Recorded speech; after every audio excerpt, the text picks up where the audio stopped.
I have Paul Mastermind Parhar from Flow 93.5 in studio with me. Yo. Welcome. I'd also like to welcome for the first time Amanda Parris, the host of CBC's Exhibitionists, is with us. Hey. And we've got Classified at the table as well. Yeah. Okay, let's jump right in. Mastermind, you've taken a listen. Is it an album for the ages? It's better than Yeezus. No, that's good. Okay. Yeah. I mean, to me, that's an improvement. Is it his greatest album? Is it the greatest album? Nah. But it's, a definite improvement from previous. So not the worst Kanye. in his catalog for you? Nah, not the worst. Okay. Definitely not. Amanda, I know you were skeptical going into this listen. What did you think? So I haven't listened to it fully. Okay. I'll confess that. What I've heard so far, I'm actually kind of liking. I'm kind of feeling it. Kanye and I have had a tumultuous relationship. He has no idea about that, but we have. And but from what I've heard so far, I'm actually feeling a lot of it. A lot of the return to some of the older sounds and the older ways that he was making music. I don't know. I'm enjoying it. So it's not far. a brick. Not to me, at least. Okay. No, it's not so far. Okay, Kanye pointed out on this album, he's won 21 Grammys. This is his 7th studio album. He's had quite a career up to date. Can any record live up to what he's done? What do you think, class? I don't know. It's pretty tough. You know what I mean? I think, especially with Kanye, I think people initially want to hate on Kanye anyway because it's Kanye and he's opinionated and he has his opinion on everybody. So it's easy to hate on someone like that. So I think that alone is going to make it tough for people to be like, oh yeah, this is the greatest album of all time. I've never got to hear it yet. Mm-hmm. I've heard, I think, like 2 or 3 songs. I heard Real Friends, which I really liked. I heard the record with Kendrick, but I wasn't really feeling that much. Okay. I don't know. I thought I was going to like that one. And then I heard, what was the other one before that? Facts. Yeah, I wasn't I feeling don't that think one. those two made it on the album, though, did they? I think Nah, Facts they didn't. Facts didn't make it, and Oh, neither really? did Parties in LA. Didn't make it. Okay, that's perfect. So far, I love the album, man. I heard the one song. Do you think he's had such an amazing track record up to this point? Do you think it's even possible with this 7th album to top what he's done before? It's hard. You know what I mean? Like when Michael made Thriller, everybody said, are you going to be able to top Thriller? And, people can argue that he never did. Even though he made great albums after that, they weren't Thriller. Kanye made Dark Fantasy, and people argue that that is his Thriller. And so that's going to be a tough album to top. But this is, again, as I mentioned, a step in the right direction for him and real Kanye fans. Like to me, he's a bit of a walking contradiction, but he's also like the epitome of an artist. So when he did Yeezus, it was, there's certain artists that once they've achieved a certain level of discography, they go in the studio and they just do whatever they want because they know they don't care. They just want to be expressive and be artistic and whatnot. And I think that's what Yeezus was. But, Kanye is also one who likes to deliver. And we also found out that the album's not apparently complete. What we heard yesterday, he's still adding to it. Oh, wow. Yeah, he just went on a little bit of a Twitter rant, like literally in the last 5 minutes. Not a rant, but kind of explaining. So that explains why it's been so difficult for people to actually take in this album, even though he unveiled it last night. And let's talk about this unveiling at Madison Square Garden. It was like nothing I've ever seen. I'm still not sure if I liked it. So basically what happened was Kanye plugged in his laptop in a sold-out Madison Square Garden and played the record while a bunch of models modeled his new clothing line. Yeah. And by modeled, I mean they were standing still, occasionally sitting. Right. Amanda, what was your take on the event? It was a huge spectacle in only the way that Kanye could ever pull it off. It was simple. It was like stark. I don't know. There's something really aesthetically beautiful about it all, though. Like, even though you're like, what is going on? Nothing's going on. But there is something going on. There's something really beautiful in his choice of models, in the palettes that he was very clear in terms of like skin tones as well as clothing. Just seeing him off to the side, like vibing out by his laptop, there's something kind of raw and just like kind of hip hop about it. I'm just going to play my music right now and you guys are going to jam to it. So I don't know. I mean, I don't know if I could have sat down and watched the entire thing, which I didn't. I watched maybe 10 minutes of it, which is why I'm like, oh, cool. But like if I had like stood in line in the freezing cold in New York City to go and that was the experience, I'm not sure. But I do think having it at Madison Square Gardens, which is like a classic venue, it has so much legacy around it. Being able to sell that out is its own spectacle in and of itself. And it's making a statement in and of itself. And I'm sure the vibe in the building was crazy. I thought long and hard about this event because, as I said, it was like nothing I've ever seen. Right. And it was beautiful, if a little bit boring, in my opinion.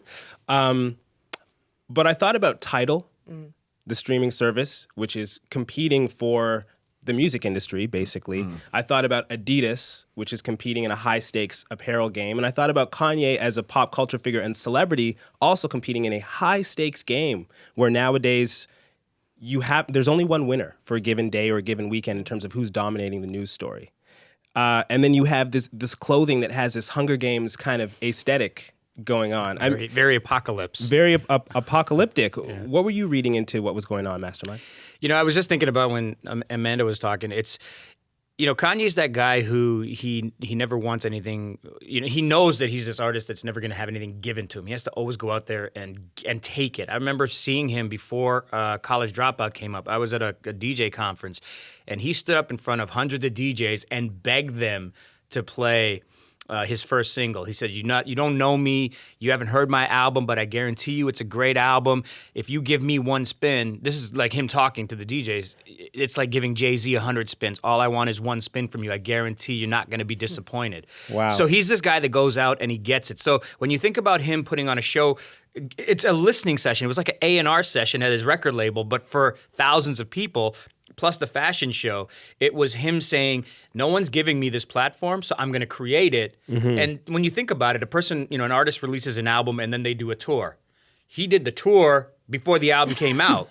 You know what I mean? Yeah.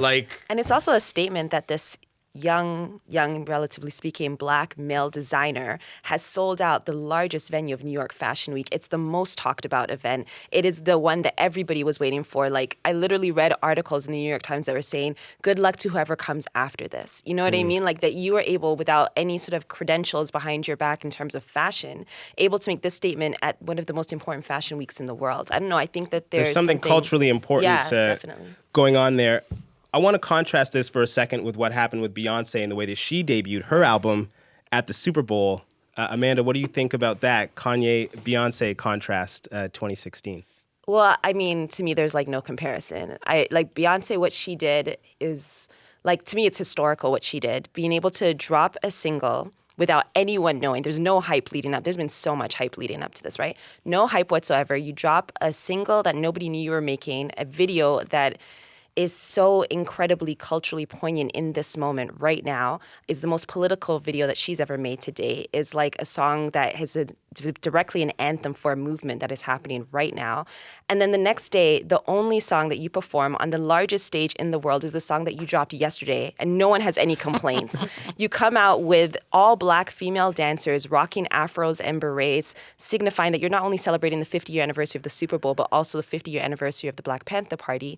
And you put on a performance that kind of makes everyone forget that Coldplay were the headliners themselves, and then spark all this debate with politicians weighing in, congressmen writing paragraphs about it.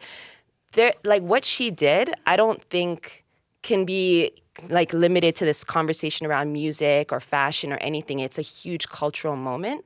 So I don't necessarily think that there's a comparison between the two. I do think that Kanye, in doing what he is doing, was creating his own cultural moment. Mm-hmm. But because there was so much lead up, because there was so much distraction with his Twitter and all of his social media rants and all this sort of stuff, there's all this haze around what it is that he's actually producing. Whereas with Beyonce, she did no interviews, nothing around it. It's this directly, I'm going to speak directly through the art that I'm sharing with you right now, and I'm not going to tell you anything outside of that. And there's something really powerful about that.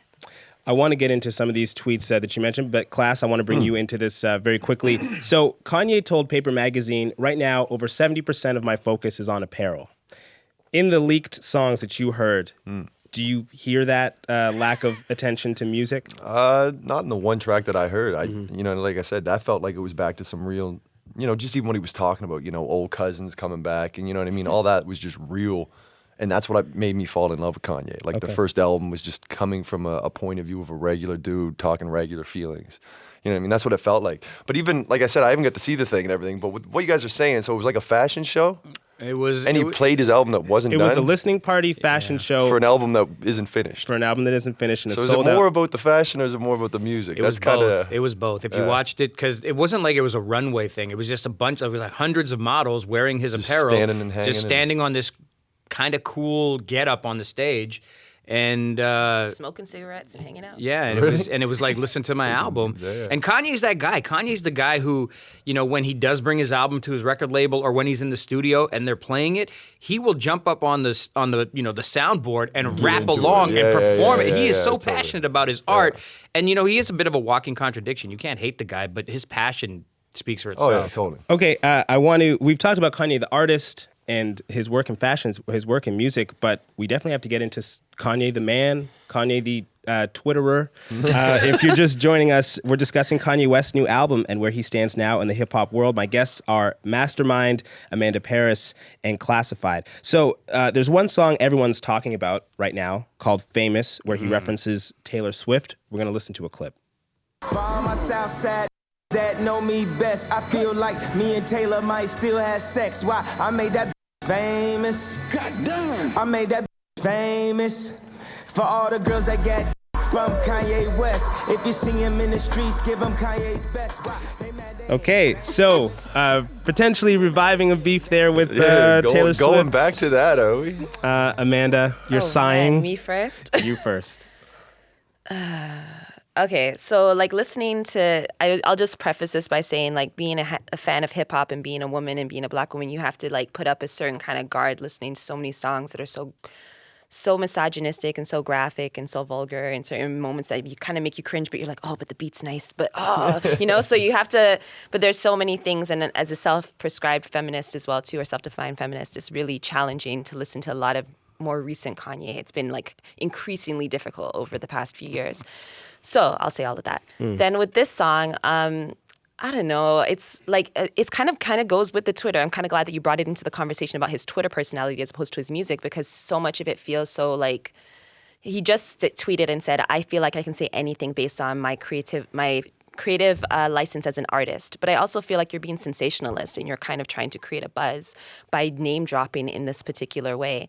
And now people are literally debating the validity of the lines. Like, did he make Taylor Swift famous? And it's like, I don't know. Yeah. It feels kind of crazy and ridiculous that we're even having this conversation. It also feels like a lot of, I don't know, free publicity for Taylor Swift as well, too, because she's going to get to weigh in on all of this. And none of it really, it doesn't really matter, because what about the music? Like, what about the song that you're...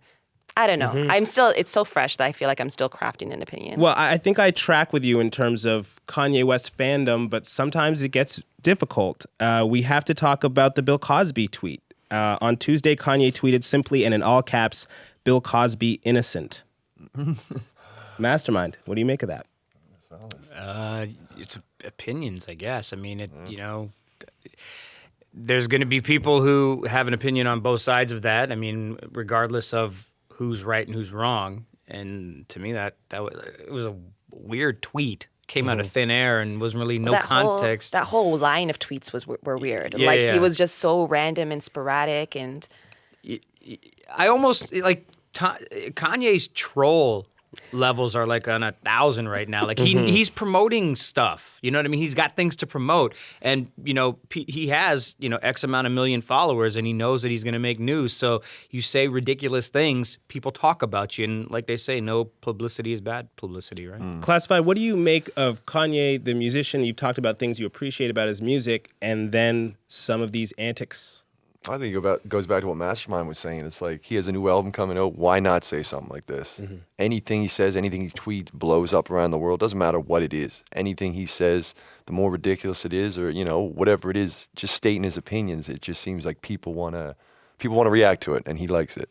It's so interesting though, because I think that like his position in society, especially in the last few years, has really been, and he said it in so many interviews, like, I am the most hated, like, black man in America. I'm the most hated man in America. And, like, he really positions himself in this way to be like, okay, you hate me, and I'm going to make you hate me more. And I'm going to say all of these really intense things. And I'm not saying that he doesn't necessarily believe them, but kind of playing into this sort of antagonistic figure, this villainous figure. Look at when he came here for the Pan Am Games, and there was literally a petition signed to stop him. Like, he incites so many emotions in so many people, good or bad. It's kind of fascinating to be at a time where there's an artist that can make people so angry and so passionate, feel so passionately. That is what's most fascinating to me about Kanye West, and I talked about what I saw in the live event yesterday, the unveiling, this kind of Hunger Games narrative that I think is actually the soul of a lot of our society right now. And my question is he the hero of that narrative or is he the villain of that narrative? I just don't know. Unfortunately, we're out of time, but I have a feeling the Kanye roundtable will continue at some point.